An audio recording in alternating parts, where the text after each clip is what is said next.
Did you know that Jesus and religion are opposed to each other? In fact, they are mortal enemies. Hi, my name's Andrew. This is Faith Boost, and I'm here today to boost your faith with ancient secrets from the good book, which still work in the modern world. Well, we've been going through the book of Genesis, and we are now up to chapter 4 and Cain and Abel. And the Bible says that Cain was a tiller of the ground, but Abel was a keeper of sheep. And in the process of time, it came to pass that Cain brought an offering of the fruit of the ground to the Lord, and Abel also brought of the firstborn of his flock and of their fat.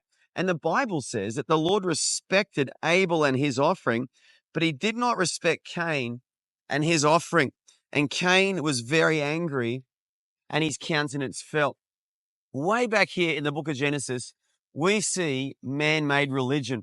We actually saw it in the previous chapter when Adam and Eve sinned. The first thing they did is they made coverings for themselves to hide from God's presence. They weren't hiding from each other.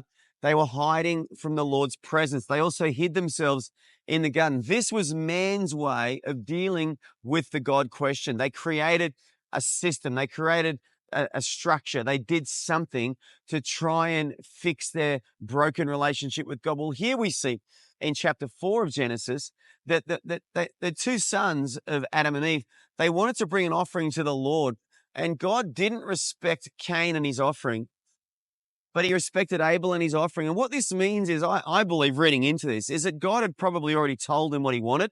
He wanted fat, he wanted lambs, he wanted blood to be shed as an offering for their sins. And Cain developed his own religion. He created his own rules. He rebelled against what God had said. He did it his way. There was a famous singer many years ago called Frank Sinatra, and he sang a song, "I Did It My Way." And how many of us do it our way? And how many religions have been formed over the years, for thousands of years now? And it's man's attempt to reach God. It's man's attempt to touch God, to be one with God, to please God. Whatever terminology or language you want to use, religion is man's attempt to actually connect to God and to know God. But Jesus came into this world not to bring another religion. There's already enough religion going on when he turned up, but he came to bring life, he said, and life more abundantly. He came to connect people to God, and he made it simple, but he also made it all about himself. Jesus said in John chapter 14, verse 7, "I am the way, the truth, and the life. No one comes to the Father except through me."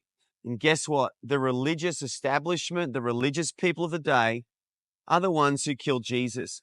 Yeah, they got the Romans to do it, but that was only because the Romans were in charge. The Jewish leaders are the ones who went to the Romans and said, "You need to kill this guy because he's really annoying."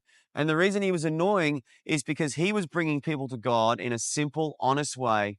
And the religious people were trying to make people work their way to God by paying money, going to a temple, wearing certain clothes, obeying all these rules. The religious leaders were in charge. They were benefiting from the whole deal and making money out of it and getting a sense of power or prestige or reputation in society, whatever you want to call it, political power. And Jesus didn't come to bring that stuff. He came to bring relationship with God. And we go back to Abel.